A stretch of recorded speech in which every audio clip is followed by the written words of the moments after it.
Sige nga po, tingnan mo nga yung katabi mo, sabi mo sa kanya, Happy Hearts Day. Come on.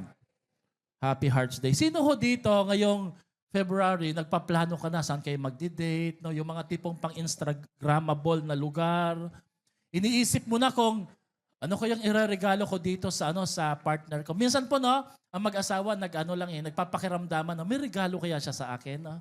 Siya naman sabi niya, may regalo din kaya siya sa akin, no? O ano na naman to, mahuuwi na naman to sa prayer. Prayer na naman to, no? Okay, meron po akong nakitang picture just to lighten up the mood, no? Sabi ho dito ng babae, te, pabili ng isang tumpok, yung 30, yung kangkong po bibilhin niya. Hindi yung 150, 250, or 500, no? Saan ba nakakabili ng ganyan? Doon po sa mga nanliligaw o sa mga nililigawan at nag-expect po ng bouquet, no? Bouquet. Sabi ho dito, bigas o bouquet, ayusin mo ang desisyon mo, no? Magkapareho lang daw yung presyo o mas mura pa yung bigas, no? Ate Matet, order kayo kay Ate Matet ng bigas, ah. Okay? Sabi mo nga sa katabi mo, ayusin mo yung desisyon mo, ha? And then, hindi ko alam kung totoo to, no? Magjowa, naghiwalay. Alam niyo yung dahilan? Magkaiba yung favorite number nila sa electric pan. Ay, grabe, no? Aray ko, no? Aray, no? Ngayong umaga na to, we're going to talk about love that lasts. Love that leaves a legacy, no?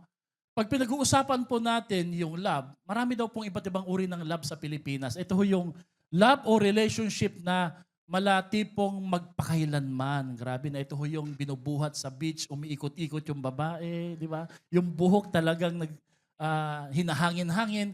Meron din pong love na pang Jessica Soho. Ito yung mga tipong hindi lang naman afam na love life, ha. Talaga pong pang YouTube, no. Pero sad to say, may mga love o relationship daw po na nahuuwi kay Tulfo. Kay Tulfo, 'yon. Ayaw ho natin na mangyari po 'yan. Ngayong buwan na to, tinawag ko po ang month ng February na Feb-Ibig month. Everybody say Feb-Ibig, no. Feb-Ibig, no. Tingnan mo yung katabi mo, sabihin mo sa akin na Feb-Ibig, no. At ang ating pong series for this month, for this whole month is A Legacy of Love. LOL. How do we love like Jesus?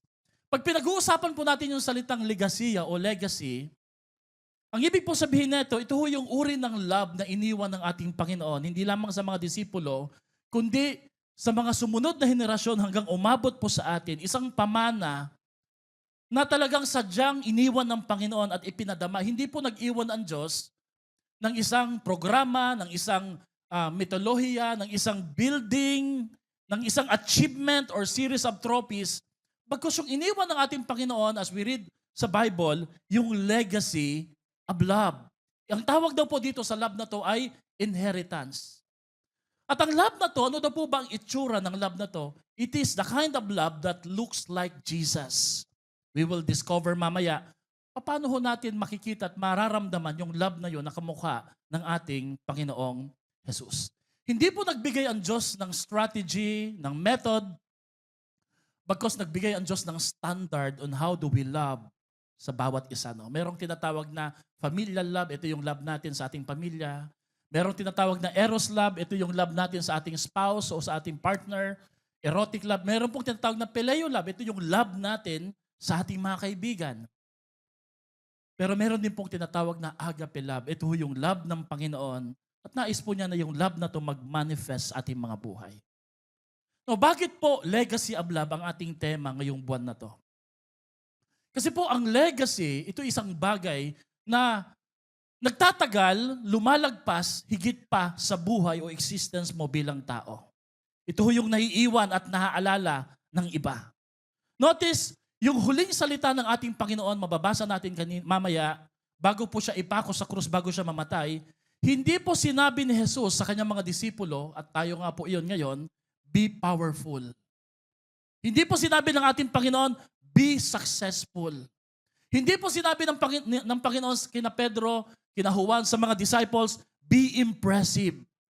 But rather, ang huling habilin ng ating Panginoon ay be loving. Love one another. At hindi lamang po magmahal, ang sabi niya, love like me. Ang tawag ho dito is the legacy of love. Alam niyo po, meron pong illustration po dito, no? Sino ho dito sa bahay ninyo meron pong mga internet, may wifi, no? Ano po bang nagagawa ng wifi? Nagbibigay ng connection, papunta po para maka-access ka ng internet. Ang sabi po ng isang anak, ang tahanan namin ay meron pong malakas na wifi signal. Pero mahina ang signal pagdating sa pagmamahal. Ang lungkot po ng ganun, no?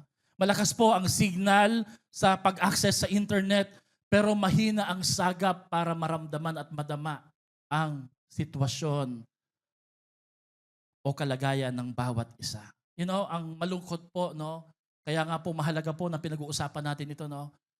We always want a strong connection pagdating sa internet. We upgrade routers or even internet connection.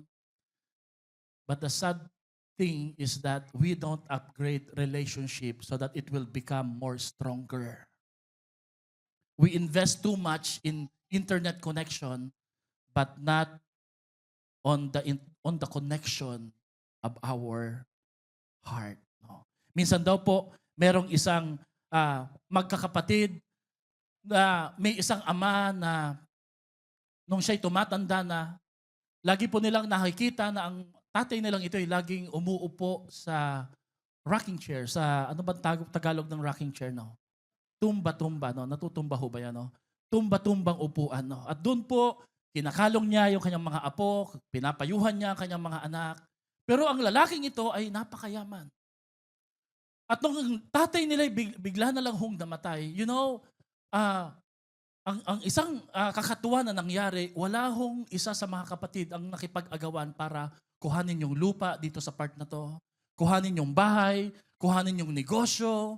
Nag-antay lang po sila kung para kanino po nakalaan yon. Bagkos, nag-agawan ho sila kung kanino mapupunta yung rocking chair, yung tumba-tumba na upuan. At ang tanong po ng kanilang katulong, bakit nyo pinag-aagawan ang upuan na yan? Sabi po nila, ang upuan na to ay walang manghalaga o yaman sa mata ng iba. Pero ang upuan na to ay amoy panalangin, amoy pagmamahal. Ito yung upuan na nagdala at nagpatak at nagbigay ng maraming luha at nagbuhat ng maraming pagmamahal kung bakit meron kami at naririto kami ngayon. We want that kind of legacy. A love that can be remembered, a love that will last, na nagtatagal. Ang sabi po ni Jesus sa John chapter 13, 34 to 35, sa NIV version, mamaya babasahin natin sa Tagalog, basahin nga po natin to sa English. A new command I give you, love one another. As I have loved you, so you must love one another. Bakit daw po? By this, everyone will know that you are my disciples.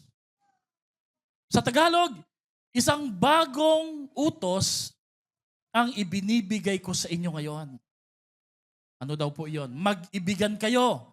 Kung paano ko kayo inibig, gayon din naman mag-ibigan kayo.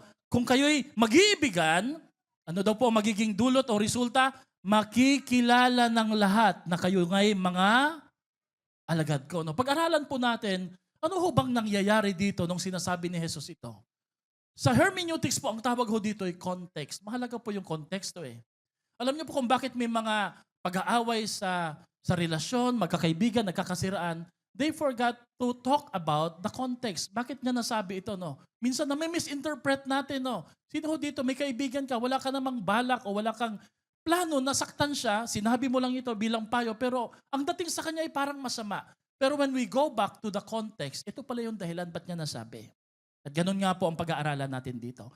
Ang context po dito sa John chapter 13, ito po ay nasa setting sila ng Last Supper. Huling hapunan. At during that Last Supper, meron pong isang kakatuwa na nangyari. First time po nila na magsasupper na kasama si Jesus.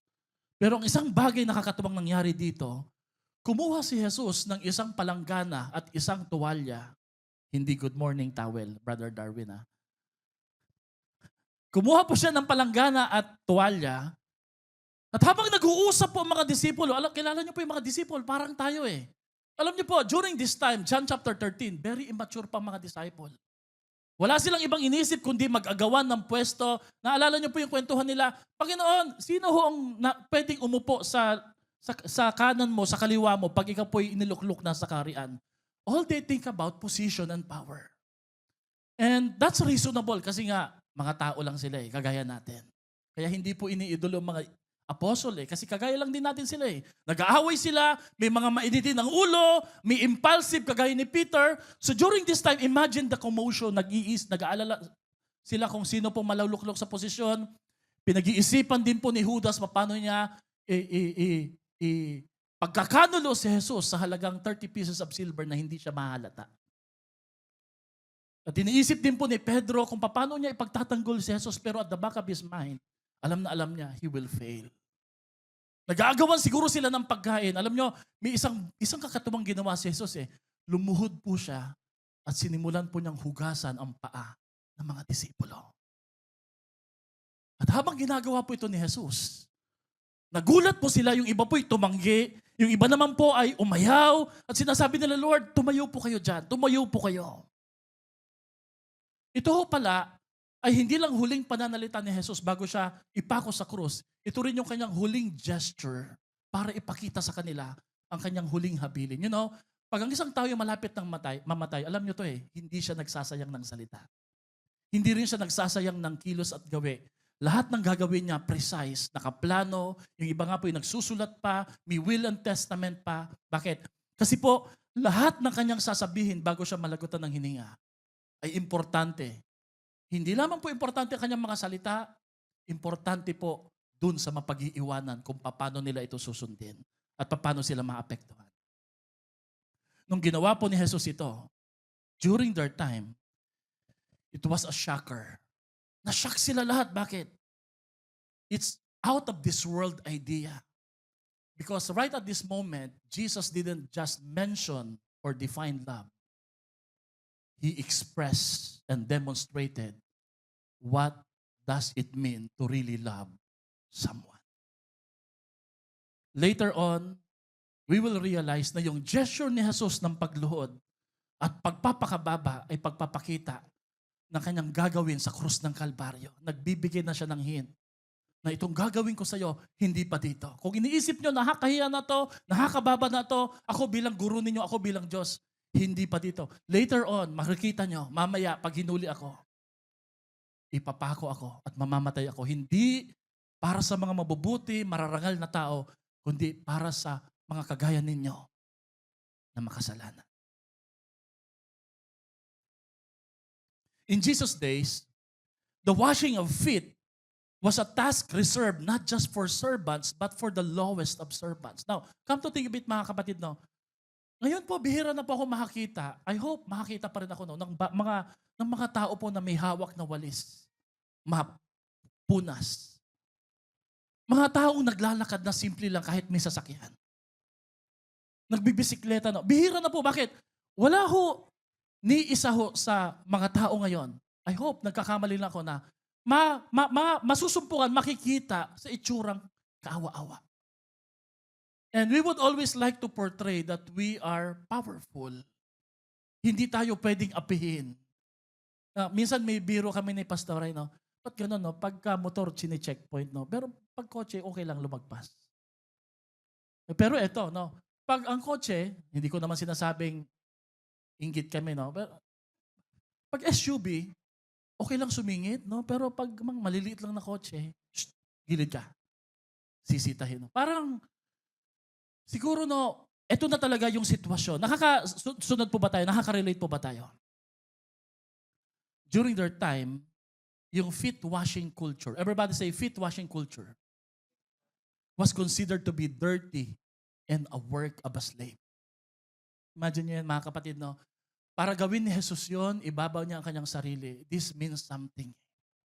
Ang akala natin sa love, sacrificial. Yes, sacrificial. Pero itsurang pogi pa rin. No? Parang si Cardo, mahal niya yung kanyang kapartner, nagsisibak ng kahoy, pero naka-jacket pa rin na brown. No? Hindi pa nilalaban yun eh. Parang malinis pa rin, di ba? Pogi pa rin, di ba? No? Yet in this story, the master, the God, Jesus becomes the servant. You want to become a leader? You want to become a man or woman in power? Jesus is saying or telling us today, be the servant of all people. You want to have an impact sa iyong mga workplace, sa inyong mga bahay, sa inyong mga trabaho. Sinasabi dito ng ating Panginoon, love one another. At hindi sinasabi dito ng ating Panginoon, it's just an emotion. It's more than a hug. It's more than saying, I love you, I care for you.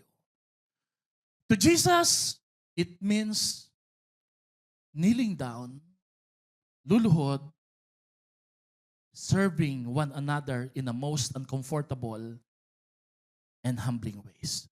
Ang mga Hudyo during this time, nung sinabi ni Jesus, a new commandment I will give you. Nagulat sila kasi meron na talagang commandment ng pagmamahal sa kapwa eh.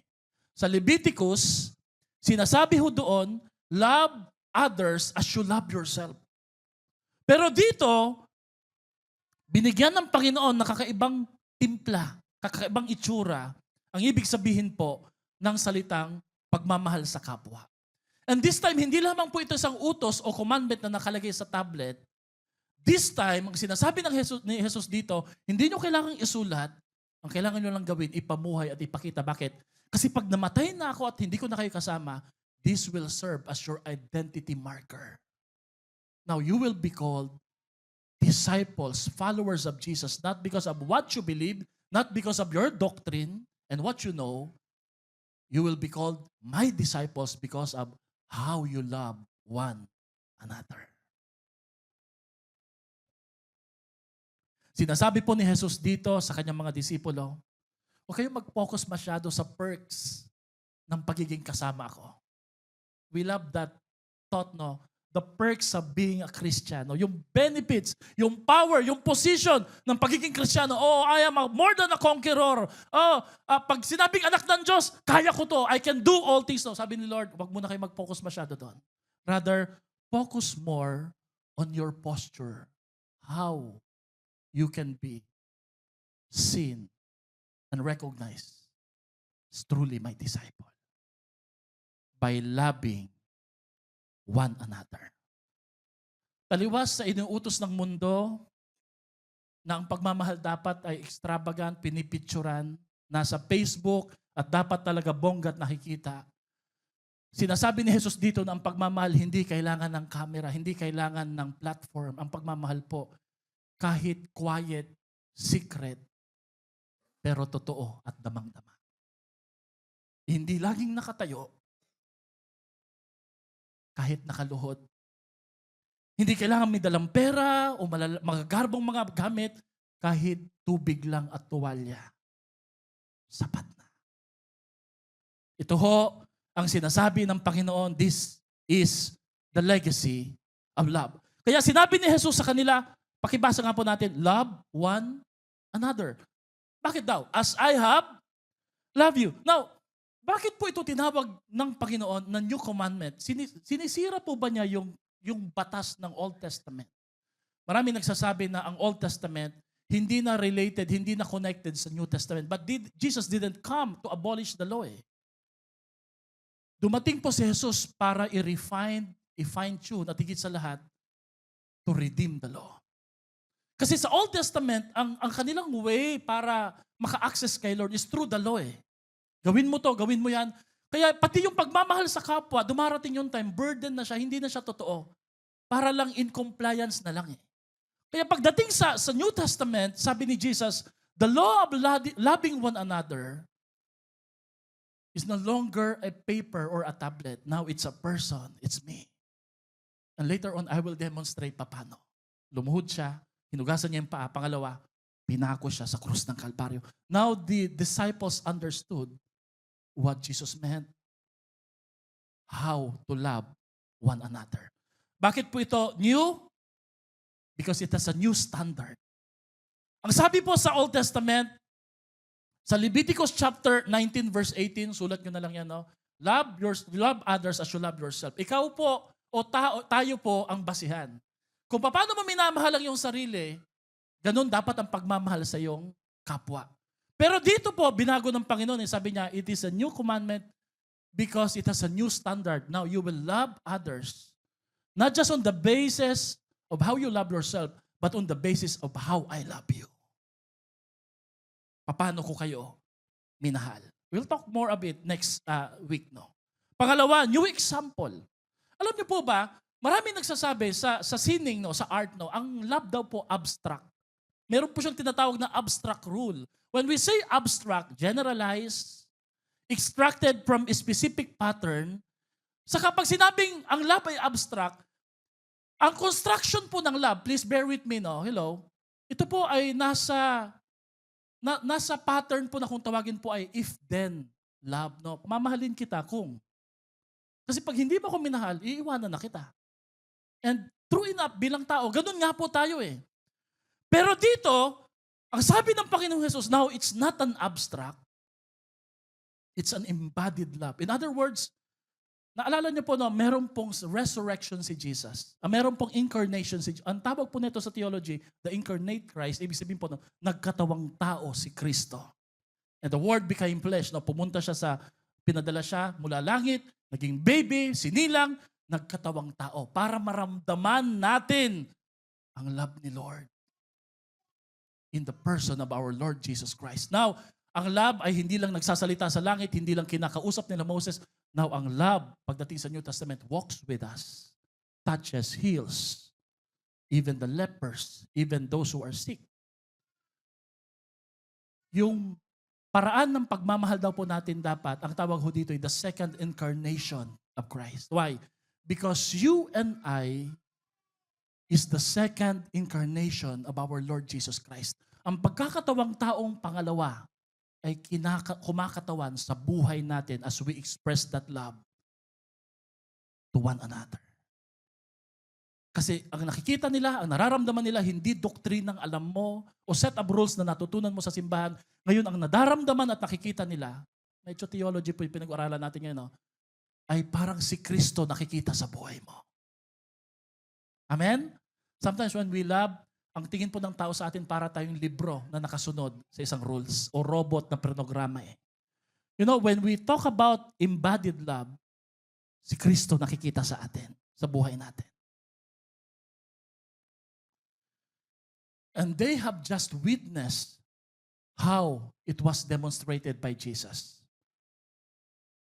Kitang-kita po nila kung paano hinugasan ng Panginoon ang paa ng mga magtataksil sa Kanya. Love others as you love yourself. Kung hindi ako pagtataksilan. Ako, hindi ko pagtataksilan sarili ko eh. Pero sabi ni Lord, kahit magtataksil, huhugasan pa rin. That's the kind of legacy. Nakita ho niya ng isang paa na padalos-dalos, pero iiwanan din naman, hinugasan din. Sabi ni Lord, hindi na ako magsasalita. Biglang nagtanguhan na lang po yung mga disciples. Now we know. Yeah. Now we get it, Lord. Now love has a face. Jesus. Now love has a structure and an example. Ang love po natin dati, kung hindi po pataas, pahalang. Pero nung dinemonstrate ni Jesus ito sa John chapter 13, now it's in a structure of cruciform. Let's show that picture now.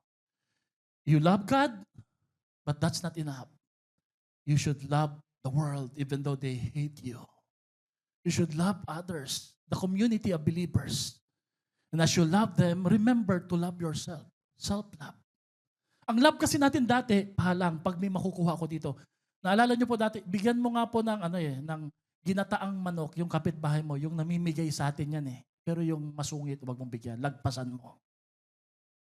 Yung nagtatapon ng basura, yung mga ipot ng manok nila, yung may piggery na talagang pinapaamoy talaga, pero pag nagkakatay, hindi man lang tayo bigyan kahit nguso ng baboy, huwag mong bigyan. Pero sabi ng Panginoon, no, ang love nyo dapat cruciform, paakyat kay Lord. Siya yung source.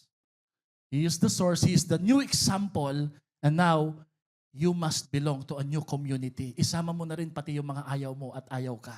Mahalin mo na rin sila. And that's the legacy of love. Sino po ang nalilito na po ngayong umaga na to? Tingnan natin yung picture. Sinadya at ginamit talaga ng Diyos ang Lord's Supper para ipakita sa kanila ang isang pinakamahalaga na legasiya. Because the disciples thought na the only way to change the world is through God's power, through the anointing. Pagkasama namin ng Panginoong Jesus, we saw Him when He walks, dead men come alive. Sick people become healed. Now they follow Jesus like a rock star. Talagang they love that feeling. Sabi nila, gusto namin ng ganyan eh. Pero sabi ni Lord, that's now how you transform the world. You don't transform the world by power. You transform the world by love. Pansinin niyo po, no? I don't know kung nakaka-relate kayo, no? Kung ang kausap mo ay mayaman, tas aangasan mo ng yaman, nayayabangan sila sa'yo. Amen? Kung ang kausap mo po ay maganda, tapos mukha ka nagpapakyut at nagpapaganda, napapangitan sila sa'yo. Ang sabi po ng pinsan ni Pastora, pag ang kausap mo raw po ay nurse or doktor, huwag nyo nang pag-usapan yung doktor o mga duties na ginagawa niya. Huwag mong piliting mag-fit in sa isang mundong hindi mo naman ginagawa o hindi mo pinag-aralan. Rather, talk about normal things. Kumusta po kayo pag umuwi kayo sa bahay? Ano pong pagod na nararamdaman nyo? Now, they're interested. People are not interested too much on power. They're interested someone who cares for them. Bless you. People don't care how much you know unless they know how much you care. Walang pakialam ang tao sa dami ng alam mo. Ang may pakialam sila at gusto nilang malaman, nagmamalasakit ka ba? Kumusta yung puso mo? Kung hindi kumusta yung alam mo. Kung meron mang isang bagay o leadership principle na pwede nating dalhin, anumang posisyon meron tayo. People don't care how much you know unless they know how much you care. And Jesus later on would give them a demonstration on how really to love. No? Nagulat ako kasi meron palang mga K-drama. Sino dito mahilig sa K-drama? K-drama. Yung talaga, oh, wow. Aminin nyo na, di ba? Sawa na kayo sa Pilipino, yung kinikidnap, nalalaman magkapatid pala sila. Naalala ko dati yung, ano ba yung movie na yun? Nagpipray ako, sabi ko, ano na naman kayo kasunod nito? No? Nagkaayos na sila. Alam niyo yung mga movie sa Pilipinas, nagkaayos na. Gagawa talaga yung director na to para magka-problema na naman. No? Malalaman yung DNA, niloko pala, wala pala, biglang kikidnapin, di ba? Tapos, katawa dito, pag kinidnap, yung tali, parang kaya mo naman tanggalin eh. Di ba? Ayoko.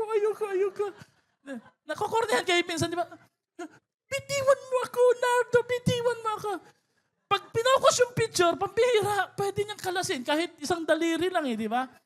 Pero, tas ito pa nakakatawa, no? Ang pulis darating talaga pagka natapos na yung mga kwentuhan. At bago magpatayan, nagsusumbatan pa yun. Inapi mo ako. Pero K-drama, iba. Iba yung tema, no? Pero, nalaman ko, meron palang K-drama series na kung tawagin po ang pamagat, The Legacy of Love. Ate Tess, napanood nyo na to? Sino dito yung hanggang ngayon yung tupiin mo, hindi pa rin natutupi? No? Dahil dito. Tungkol po siya sa divorce and betrayal, isang finance star, nakatagpo ng pagmamahal, pero may kahalong paghihiganti dahil pinagtaksilan pala siya. So nung natagpuan niyo po yung pagmamahal, imbis na pagmamahal po ang isukli dahil nga siya'y pinagtaksilan, kunwari lang na pagmamahal pero ang totoo kapalit, paghihiganti pala. Isipin niyo po, no, ito si Jesus. Ito yung mga disipulo. Pinagtaksilan siya. Ano po yung dapat na isukli bilang isang tao? Pagmamahal na pakunwari pero may nakatagong pagtataksil. Pero hindi ganon yung sinukli ng Lord. Hindi ganon yung ibinalik niya sa atin. Lalo ng mga panahon na ayaw natin sa Kanya. Kaya nga po, tingnan natin yung John chapter 13 verse 1 to 5, 12 to 17. Gusto ko pong basahin natin to ng malakas. Ready go. It was just before the Passover festival. Jesus knew that the hour had come for Him to leave this world and go to the Father. Having loved his own who were in the world, he loved them to the end. Wow! The evening meal was in progress and the devil had already prompted Judas, the son of Simon Iscariot, to betray Jesus. Hindi pa nagsisimula yung paghuhugas ng paa. No? Parang kung ako yun, puputulin ko yung paa na to eh. Hindi ko huhugasan pa eh. Pupukpukin ko to ng martilyo eh, di ba? Marami. Sabi mo nga sa katabi mo, buti na lang hindi kasi Jesus, no?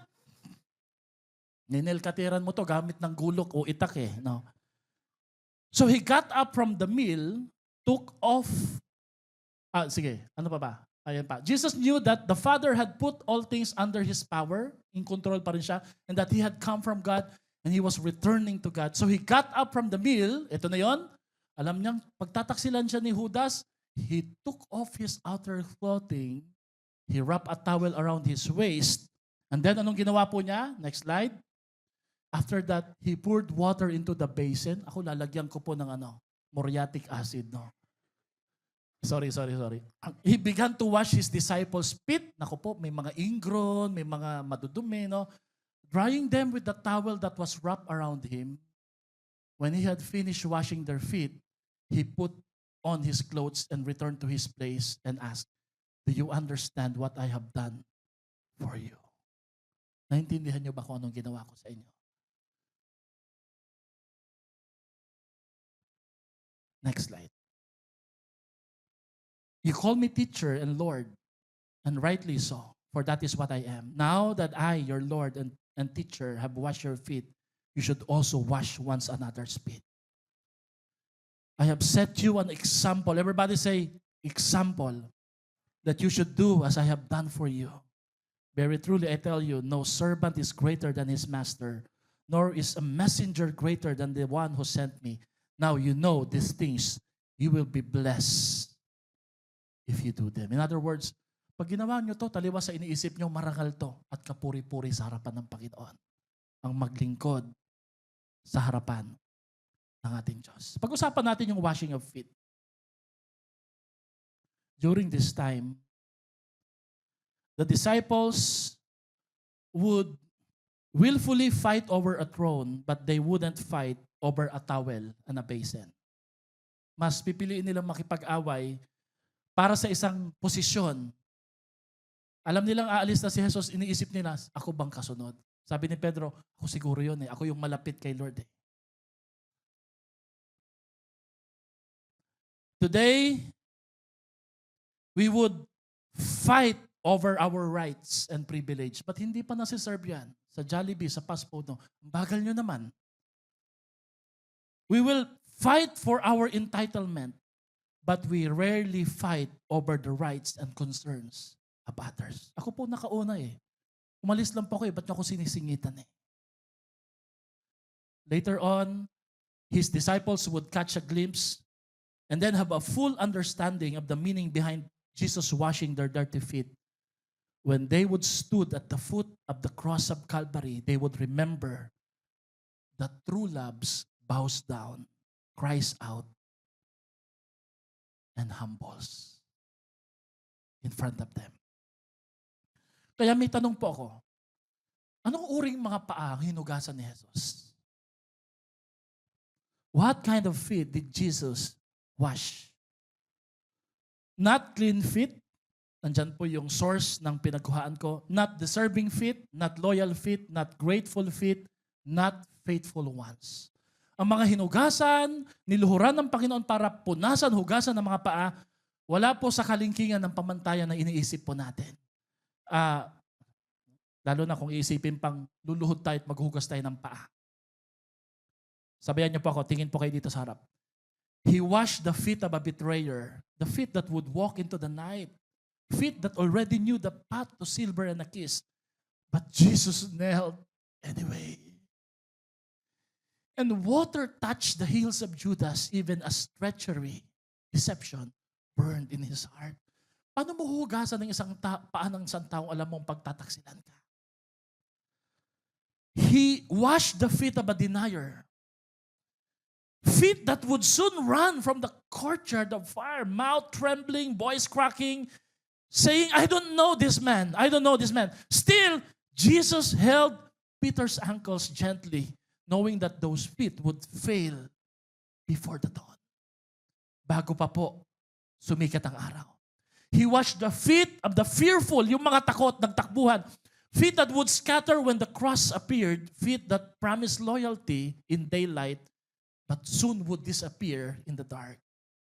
He washed dusty, tired, confused feet, feet that argued about greatness while glory himself knelt on the floor. Diyos ba talaga ito? And yes, He washed my feet and yours. Feet stained by sin, feet slow to obey, feet quick to wonder, feet that would know the road to repentance because they first learned the road to failure.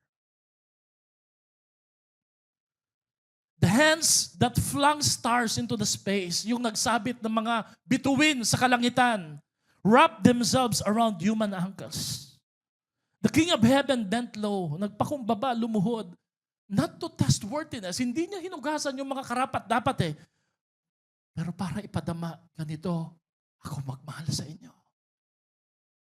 Hindi ka karapat-dapat, pero sukdulan ang aking biyaya at pagmamahal para sa iyo. Hindi niya hinugasan ang mga paa na to dahil malilinis ito. Hinugasan niya kasi siya mismo ay malinis. Ang tawag ho dito ng Hillsong, Australia, sa kanilang kanta, this is called the scandal of grace. Skandalo ng grasya. How come that a holy God would choose to love a sinners like us? He kneels before those who will hurt them. He serves even those who will abandon Him. He loves sinners long before they change. Hindi ka pa nagbabago, hindi mo pa iniisip magbago. Iniisip mo pa lang magkasala. Minahal ka na ni Lord. Pinatawad ka na ni Lord. Hinuhugasan niya ng paulit-ulit ang mga paang lalakad, papalayo sa Kanya. Today, the water still runs. The tower still wrapped around His waist. And the question remains, kung nahugasan nga ng Lord yung paa ng mga yon, kaya rin niyang hugasan ang paa mo dahil mahal ka ng ating Diyos. He still washes feet like yours and mine. Hindi yung mga paa na laging tama. Hindi yung mga paa na hindi pa nag-backslide o naligaw. Kundi yung mga paa na naghaalinlangan, mga paa na pumapalya, nangangako pero hindi natutupad, mga paa na nangako ng katapatan pero ang daling kaligtaan at kalimutan pagkalipas lang ng ilang oras. He will gladly washes yours and mine knowing exactly kung saan tayo babagsak. Alam niya kung saan tayo babagsak eh. Kaya hinuhugasan na rin ng Panginoon. Lumuluhod pa rin siya hanggang ngayon. Sa gitna ng ating inconsistencies, before our unfinished obedience, before our quiet denials and hidden compromise, hindi po alam ng iba. Nobody know at the right time what Peter will do, that he will deny Jesus 3 times. But still, he washed Peter's feet. He washes feet that have walked into sin and feet that are still learning how to walk in grace. Hindi mo mapatawad yung sarili mo. Hindi mo alam paano tanggapin ang mayamang grasya ng Diyos. Sabi mo, hindi ko lang ituturo sa'yo. Sabi ni Lord, papadama ko sa'yo. At bawat haplos, punas ng tuwalya na yun, buhos ng tubig. Walang tinig na marahas. Walang folded arms na nagko-question, nagja-judge. Walang salitang, sabi ko sa'yo just water. Just a towel. Just a love that refuses to leave you.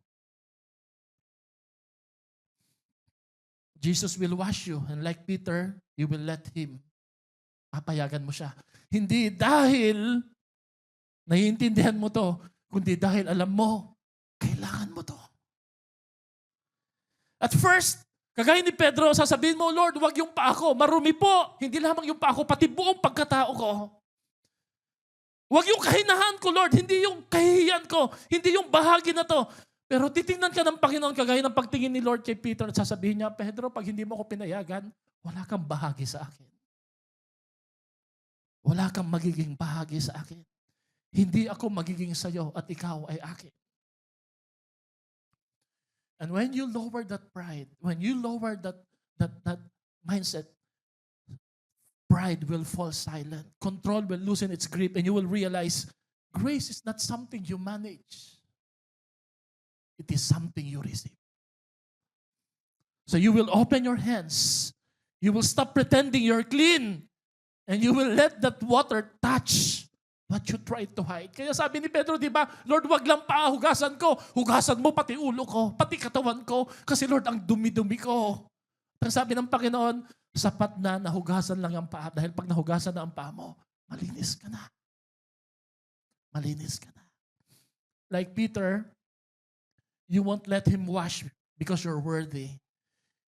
You will let him wash you because you cannot walk with him and wash. And that is love. Not that we serve first, but that we finally allow ourselves to be served by His hands of grace and by His great love. Palakpakan nga po natin ang ating Panginoon. Alam niyo yung legacy of love ng Panginoon kung ilalagay natin sa Instagram ngayon or sa Facebook, the right person won't complete you. They will only remind you who does. Hindi yung who does na who does. And it's Jesus. Because true love doesn't make you whole. Jesus already has. Buo ka na kay Lord. Kaya yung sabihin mo, alam mo, pag minahal mo ako, I will complete you. Tumigil-tigil ka. Ano ka, Minecraft? You will always be the best for someone who truly knows and values you. And that someone, come on, let's say amen. His name, Jesus. Jesus. Pinag-aaralan ko po yung mga balita ngayon. Alam niyo po kung anong generation meron tayo ngayon? A generation of hidden betrayal, hypocritical generation, double-faced generation, mahal ka, nakangiti sa'yo, pero pagtalikod mo, ang daming sinasabi laban sa'yo. Lovers of sub-generation, an offended but unhealed generation. That's why. A generation who wish for pleasures and power but's not willing to hold or touch basins and towels. Sino po nag-agree that now, today, we have lost that kind of love that Jesus has demonstrated? A love like Jesus. At sino po mag-agree ngayong umaga na to? We badly need that kind of love today. Alam niyo po, nababalitaan ko sa news, imagine niyo po, no? Tiyuhin niya, papakidnap mo, papatayin mo. Isang pulis, pati batang 8 years old, sa halagang 450,000 sa pinagbentahan ng sasakyan. Ganun na lang yung halaga, mag-asawa, magkaibigan, pag nalaman nila nagbablog ng mga tumataas yung kanyang benta, no, paparilin, papatayin. At ang nakakalungkot po dito, yung proximity po ng krimen hindi po lumalabas sa mga estranghero o sa mga taong hindi natin kilala. Nangyayari po siya sa loob ng pamilya. Do you hear me, mga kapatid? And I'm just asking this kind of question, no, what kind of generation are we living today? Kayang magtaksil, kayang mangalon niya, kayang saktan yung ibang mga tao, kayang agawin, para lang pagbigyan yung sarili. Hindi ko po mapigil ang pagbulay-bulayan yung talata sa 2 Timothy chapter 3 verse 1 to 2. In the last days, there will be a very difficult time. People will become lovers of themselves, lovers of money, boastful, proud, abusive, disobedience to their parents, ungrateful and unholy. Sa darating na panahon, magiging mahirap na ang buhay. At we're living on the last days. Magiging mayabang ang mga tao. Mapagmalaki, mapagmahal sa kanilang sarili. Wala silang ibang iniisip kundi sarili lang nila. You know, meron akong narinig na isang baby boomers and millennials na nagsabi, I miss when life wasn't this loud. Mas gusto ko yung tahimik lang. Sino ho dito yung gusto mo yung tahimik lang? Hindi ho yung tahimik na RIP po ha. Yung tahimik lang po na matahimik lang, no? You know, today's generation is loud. Today's generation is loud. But love is quiet. Maingay. Mayabang. Sa social media, eto kami, eto ako. Pero kung magmahal, tahimik. Hindi maramdaman. Connected kuno, pero divided. Kailangan natin ng isang uri ng pagmamahal na meron si Jesus na naghuhugas kahit ng paa ng makasalanan. The love that we are missing right now is not romantic, not performative, not selective. The love that we are missing, next picture po tayo, is Jesus' love. Isang uri ng pagmamahal na naghuhugas ng paa sa mga paang alam niyang mananakit pa rin sa kanya. Isang uri ng pagmamahal na maglilingkod, luluhod, kahit hindi pasasalamatan. Isang uri ng pagmamahal na hindi iiwan kahit siya mismo ay tatalikuran. Sayon Baliwag, hello? We don't need louder opinions. We need lower hearts. Mapagmahal at mapagkumbabang puso. We don't need more critics. We need more towels. More basins. Everybody say more basins. Maraming planggana. More people willing to love even when misunderstood, offended, and betrayed. In other words, people who experience betrayal, heartaches, wounds, offenses, but willing to love again and again and again and again. Amen. Hello. Sabi ni Jesus, not that I, your Lord and teacher, have washed your feet. You also should wash one another's feet. I have set you an example that you should do as I have done for you. Tanungin mo nga yung katabi mo, sabi mo sa kanya, sis, huhugasan mo ba yung paa ko? Bro, huhugasan mo ba yung paa ko? Huhugasan ko ng petrolyo. Saka magsisindi ako bigla. Hindi, joke lang no. This kind of love must be remembered, reminded, and be renewed. We must bring back this kind of love. Because only this kind of love can heal what criticism has broken. It's this kind of love that made a person go away that would welcome him again because of that open door that we have lived for him or for her. And maybe when we do this, our society, our family, our homes, our community, and even our world will believe again on love. This is an invitation to love again, to believe again, all because of Jesus. Ano daw po ba yung love? Love comes to those who still hope after disappointment, who still believe after betrayal, who still love even after they've been hurt. Ang love daw po na may legasiya, na may madadama at may iwanan, ito yung love na hindi tumitigil umasa na magbabago ang tao. Sa pamilya, do you believe na walang pamilyang perfect? Say amen. We argue, we fight, we even stop talking. But in the end, sabay-sabay tayo, family is, the love will always be. Palakpakan natin yung mga family natin. Sa magkakaibigan, never give up on your friends. Never give up your faith in them. It's when everything is worse that you could ever imagine, it could be that you'll need your friends the most. Sabihin mo nga sa katabi mo, friend, hindi kita bibitawan. Itutulak lang kita. Hindi, joke lang. No? Hindi kita bibitawan. Grabe no, meron pong isang place sa US, magkakaibigan, mga best friends, no?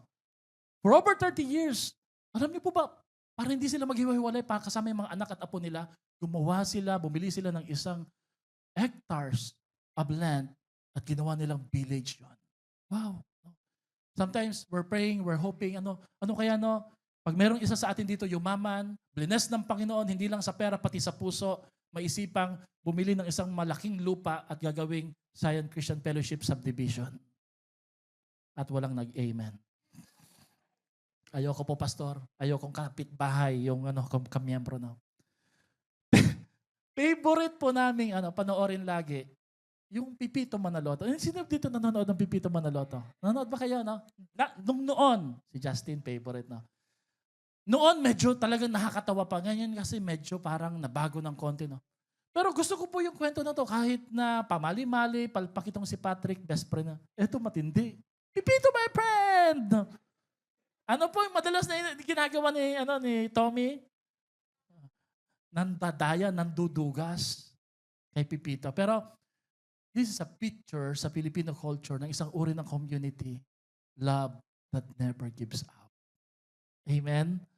And I'm hoping magkaroon po tayo ng ganong klaseng friendship, no? Na kahit po pumapalya, minamahal pa rin. Let me show you, very quick kasi introduction po ito, ng ilang mga stories of love. Sa isang bansa, I don't know kung ito po ay sa Europe, isang tatay received 262 paid days off donated by his co-workers to be with his ill daughter. Binayaran nila, pinag-ambag-ambagan nila, huwag ka nang pumasok para mas marami kang time makasama mo. If you are that kind of father and you receive that kind of love, no, how would you face challenges and sickness knowing that a lot of people loves you? Palagay ko mapupuno ka ng pag-asa. Amen? Marami ho tayong pwede mapalakas na yung buwan na to kung ganong uri po ang pagmamahal natin. Isa pa pong picture, a 98-year-old mother, matanda na po ito, move into a nursing home. Hindi para sa kanya, hindi para magpa-orphan, no? But to stay and look after his 80-year-old son. Para makasama niya, para maalagaan niya, reminding that the world, that parenting has no end date. Wow. Kate Winslet. Nilalagay niya yung kanyang trophy, Oscar Award, hindi po sa room, nilalagay niya sa bathroom, sa powder room. Sa mga mayayaman, powder room po ang tawag eh. Bakit daw po? Para pag may nakiki-CR po sa kanila, yung feeling mo na ikaw tumatanggap, they could practice and accept it with their own speech. Secretly, privately. Kate would like to share that kind of love. Si Michael Holskin, nung nasunog po yung kanyang misis na napakaganda yung itsura, nanatili pa rin po siya sa kanyang pag-ibig sa kanya dahil ang katwiran po niya, pinakasalan ko ang kanyang kaluluwa, hindi naman ang kanyang katawan. Hindi nagbago, walang nagbago. Mahal ko pa rin siya. Wow! And lastly, may isang babae na wala pong ibang ginagawa kundi pakainin ang mga stray dogs and cats. On her funeral, stray dogs showed up coming from another city to recognize the legacy na iniwan niya kahit sa mga hayop na to. Anong klase pong pagmamahal ito, no? Siguro po, kilala nila si Jesus. Siguro po, naranasan nila yung pagmamahal ng ating Panginoon. Ito po ang ating tema ngayong buwan na to. Pagmamahal na may bagong command, statute, bagong standard, may bagong scope. Pastor, paano ko po matitiyak kung kakayanin ko to? Huwag ka mag-alala. Because this kind of love, this new command, has a new source, new power. It's going to be coming from the love of our Lord Jesus Christ. Mapagtitiisan mo na yung mga hindi katiis-tiis. Bakit? Kasi mapapadama ng Diyos sa iyo ang pagmamahal na nagtitiis. So 1 John chapter 2 verse 8, at the same time it is a new commandment that I am writing to you which is true in Him, because darkness is passing away and the true light is already shining. Ang pagmamahal na to'y kayang magsindi ng liwanag sa mga madidilim na bahagi ng ating buhay. Dilim na dulot ng depresyon, kawalan ng pag-asa, kawalan ng katiyakan, kahirapan. Ang picture po ng love na to ay liwanag na magniningning sa gitna ng kadiliman. Si Sam Storms, isang pastor, sinabi po niya ito, Minamahal natin ang iba dahil sa kapangyarihan at buhay na presensya ng liwanag ni Jesus na nanahan sa atin. Ang pakikibahagi naman natin sa Kanya ay pagtanggap ng Kanyang kapangyarihan upang mapagtagumpayan ang ating pagiging makasarili, ang ating pagkiling, at maging ang ating galit at paghamak sa ating kapwa. Sapagkat ayon sa Kanya, ang tunay na nakakilala sa Diyos, ang tunay na namumuhay sa liwanag, ang tunay na sumusunod sa mga utos ng Diyos, ay tunay na nagmamahal sa Kanyang kapatid. Ang kasalukuyan at patuloy na pagsasagawa ng ganitong utos o pinag-uutos ay tumuturo, nagpo-point sa isang nagdaang katotohanan. Ano daw po ang katotohanan na yon? Na ang pag-ibig sa mga kapatid ngayon at maging sa kasalukuyan ay isang palatandaan at patunay ng totoong muling kapanganakan, the true changed life noon sa nakaraan. Ang isang great theologian ng pangalan na Tertullian, sabi niya, "It is mainly the deeds of a love so noble that lead many to put a brand upon us." Minamarkahan nila tayo. Hindi nila sinasabing, mga taga-Zion yan. Hindi. Ang sinasabi nila, see, this is how they love one another. How they are ready even to die for one another.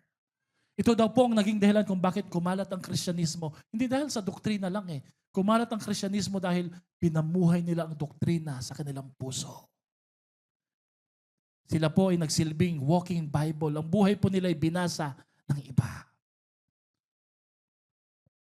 Mahirap magmahal. Do you believe? Pag nagmahal ka, pwede kang mahalin. Pero pag nagmahal ka, sino ho dito naniniwala ayon sa iyong karanasan na pwedeng hindi suklian ng pagmamahal yung pagmamahal na binigay mo? Kaya yung iba po sa atin ay takot po. Makipagkaibigan, magbukas ng buhay o magmahal. Pero ang sabi po ni C.S. Lewis sa kanyang libro, other than heaven, the only place where one's heart is completely safe from the dangers of love is hell. Masasaktan ka talaga. Kung ayaw mo masaktan, may isang ligtas na lugar na hindi ka masasaktan. Ano yon? Impyerno. Kasi sa impyerno, walang pagmamahal. I read this post no, sa Facebook. Isang baby, hindi iniwan sa simbahan, hindi iniwan sa ibang, iniwan po sa bubong. Iniwan sa bubong. Grabe po, no? Ano pong naiisip niyo po ngayon, no? Anong klaseng ina ito? Anong klaseng magulang ang maglalagay ng baby sa isang eco bag? Nung binuksan po nila ito, ay grabe, hindi po. Hayop eh, baby. At marami po doon sa mga nag-share, nagsabi, akin ka na lang, baby. Kung ayaw nila sa'yo, kung ayaw ng mga magulang mo sa'yo, akin ka na lang. Nung binuksan po nila yung picture na to, baby rescued in Calaanan, Cagayan de Oro, ay, ang pogi na baby. So, anong klaseng puso ang gagawa nito? Hello? Amen? Pero alam niyo po, ang sabi ni Mother Teresa, if you judge people, you have no time to love them. Madaling manghusga. Kahit man tayo, kahit man ako, no? Pero totoo, no? Si Mother Teresa, ay isang madre na naglingkod po sa mga kitongin. Hinusgahan din siya. Pero ang sabi niya, kung uhusgahan nyo na yung mga tao na to, wala na kayong panahon para magmahal sa kanila. Amen? Most people need love and acceptance a lot more than they need advice. Mas kakailanganin nila ang pagmamahal kaysa ang mga payo. Merong isang bata na ulila ng lubos, walang matirahan, walang makain. Inampon po o pinapasok ng isang mayamang milyonaryo, pinapasok sa bahay, pinakain po siya, pero every time po siya napupunta sa bawat sulok ng bahay, mababasa po niya yung John 3:16 na talata. Hindi niya maintindihan ano bang ibig sabihin ng John 3:16. Pinakain siya, binigyan siya ng damit, pinahiga siya, pinainitan siya in a cold weather. Alam niyo, sabi niya, John 3:16, I don't know what it is. But it sure makes you feel safe, sheltered, satisfied, and most of all, feel loved. I don't understand what it means, but it must be wonderful because it's taken a hungry, poor orphan like me and made me full and given me all of these great things. Sabi niya, ang John 3:16 para sa akin, nagpapakain, nagkakanlong, nag-iingat, nagpapainit. And I belong to that family. Bukod po sa doktrina na alam natin, ang pagmamahal na to dapat ipadama natin. So along with this series, we will have a love is campaign. What does love looks to you? Tatanungin natin ating mga kaibigan, yung mga malulungkot, yung mga may alam na kay Lord, yung may alam na sa Bible, tatanungin natin sila sa isang simple conversation lang, coffee, breaks, no, siguro, habang wala yung teacher, tatanungin natin sila, kapatid, ano bang itsura ng love para sa'yo? And we can start a conversation. This campaign ay meron pong 3 strategy. See people and their needs. Serve with no hidden agenda. And we will share Christ naturally, not forcefully. Pray, care, share. We will pray for 2 to 3 people. We will care enough for their needs. Bago natin sila imbitahan, we will share the gospel. On the 3rd, 4th week, tama-tama, meron tayong mga couples fellowship, youth fellowship, no? Dadalhin natin sila, aakayan natin sila. But this time, hindi natin ipagmamayabang yung ating tugtugan, kantahan, sayawan. Pagmamayabang natin, paano tayo magmahal, kagaya ng pagmamahal na iniwan natin ng Panginoong Hesus para sa atin. Amen? Do you believe that a flower cannot bloom without sunshine, so people cannot live without love? Naniniwala po ba kayo na pag nadama nila yung love na yan na missing sa generation ngayon, they will get to know Jesus. Say amen. Sa aking pagpapastor, marami po akong na-handle na mga tao na napakahirap pong mahalin, napakahirap akayin, napakahirap share ng gospel. Do you believe? May mga ganun, no? Ayaw tumatanggi. Ano pong choice mo? Tanggihan, hintuan, iwanan sila? I came up with this quote that says, those who are the hardest to love, actually, they need it the most. Ang mas mahirap mahalin at ayaw magpamahal, sila talaga ang mas nangangailangan ng pagmamahal. And by the way, tayo rin po yun. Sino dito, tinatanggap mo ikaw rin, mahirap mahalin, pero merong Diyos na nagmamahal sa'yo. May tanong po ako sa inyo, is your love tank empty? Ang hirap magmahal, pastor, kasi ako nga, hindi minahal ng pamilya ko, ng community ko eh. Yung love tank kasi, ito yung tangke natin para makapagmahal tayo sa iba. Eh, ang tank natin, love tank natin, empty. So ano pong dapat natin gawin? Kailangan natin si Kristo, ang Diyos, para magkaroon ng capacity. Everybody say capacity. Did you know that only Jesus can give us the capacity to love?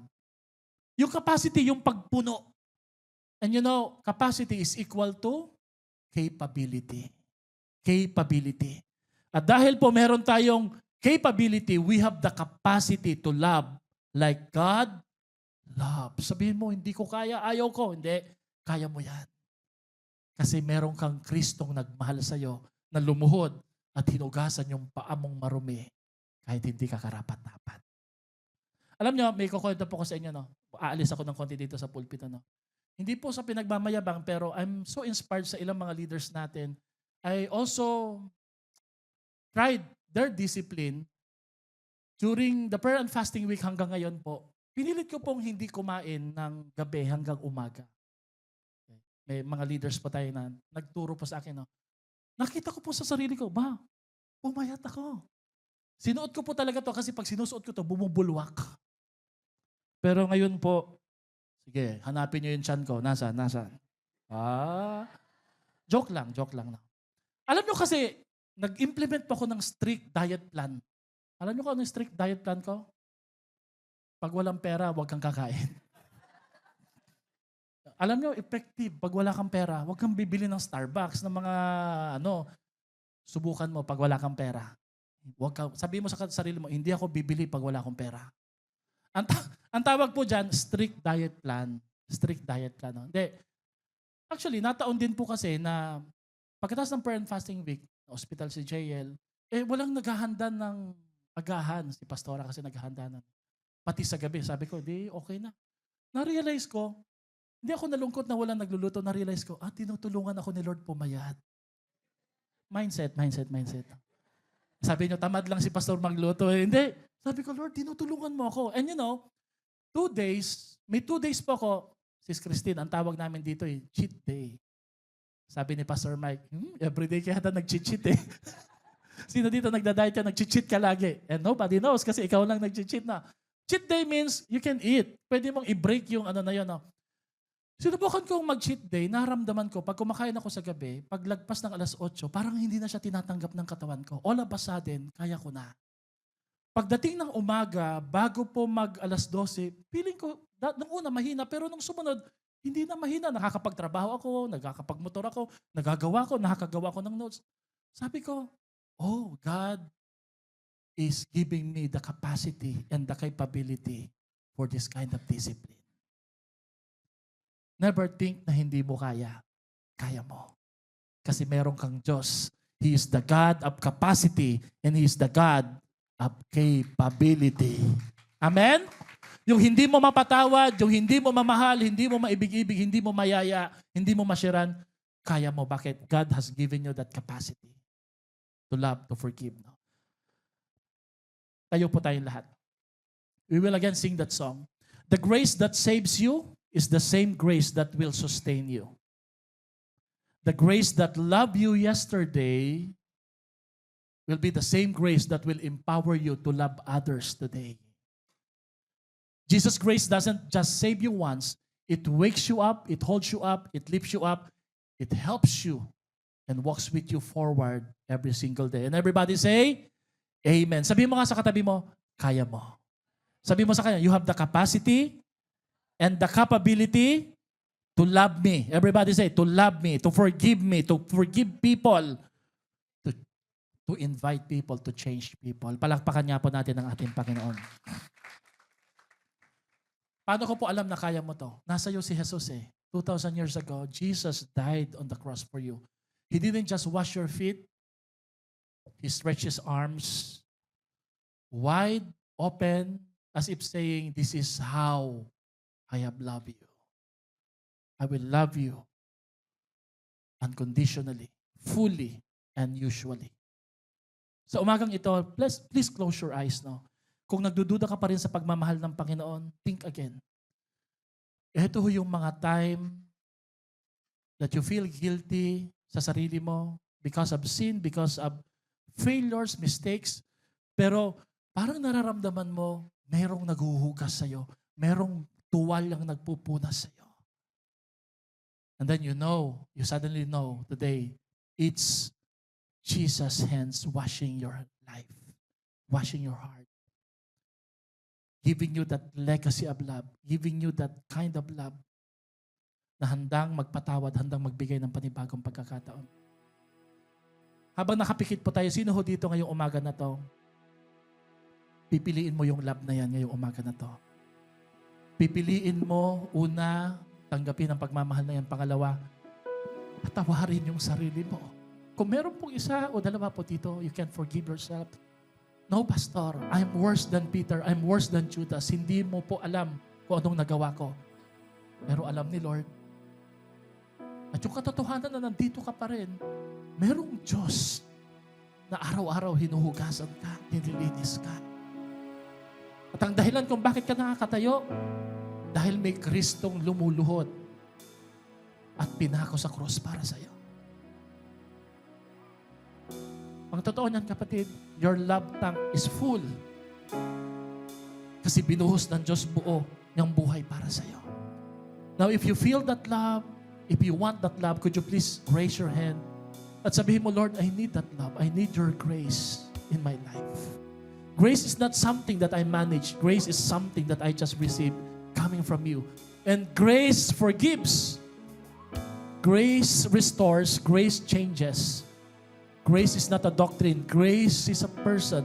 Grace is Jesus. And Jesus is in my heart. And because Jesus is in my heart, grace is in my heart, I can extend that grace to other people who have hurt me. Meron po ba dito? As we talk about this discussion, there are triggers or traumas. May naalala kang tao, nanloko, nanakit sa'yo. Maybe right now, there's these tears flowing in your eyes. Tears dahil masakit. Pero right now, allow God to wipe the tears and allow God to give you this kind of love na handang magmahal uli, manampalataya, na may magbabago, may mababago sa kanila at maging sa atin. Raise our hands kay Lord. Sabihin mo, Panginoon, sabay-sabay tayo, Panginoon, I need that love. Today, every day, I need you. Lord, I allow you to wash my feet. I allow you to cleanse me, to forgive me. And I allow you, Lord, to give me that capacity and capability to show this love. Sa sarili ko, sa pamilya ko, sa church, sa ibang mga tao. I'd like to be part of that legacy of love na iniwan mo para sa amin. Salamat po, Panginoon.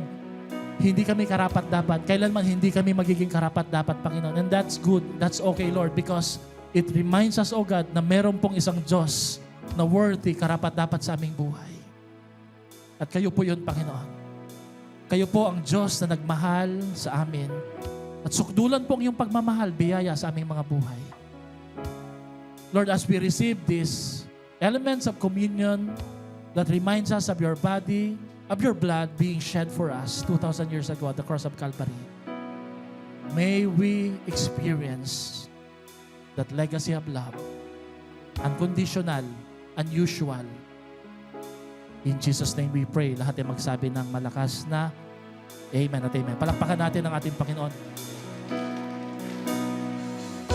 Habang hindi karapat-dapat, pagkukulan ng hubad at wagas mong pagsinta.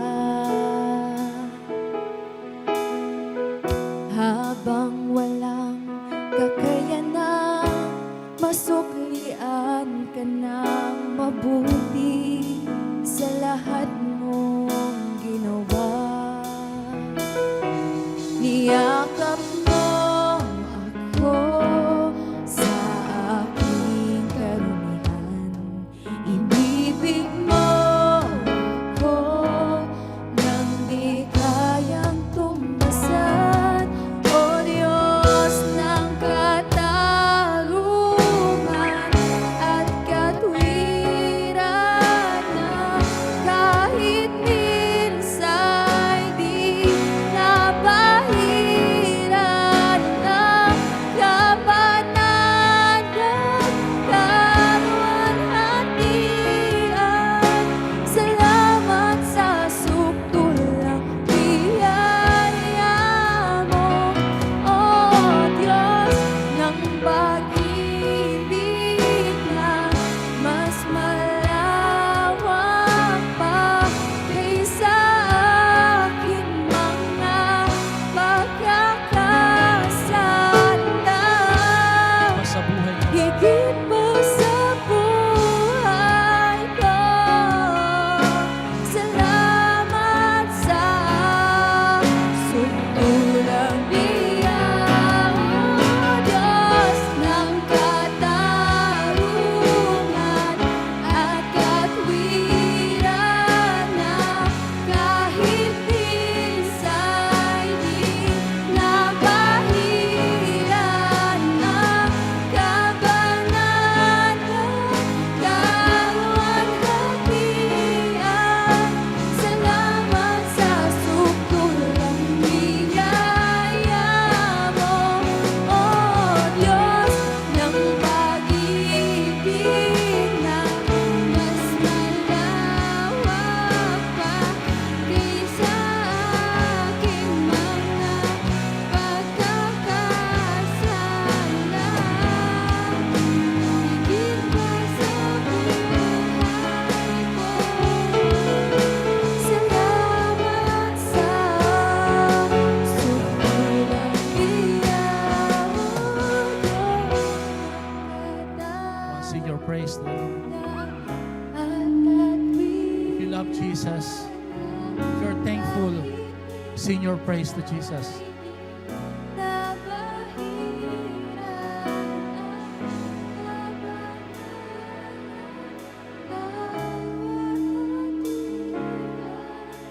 Salamat sa sukdulang biyaya mo, O Diyos ng pag-ibig na mas malawak pa kaysa aking mga pagkakasala. Higit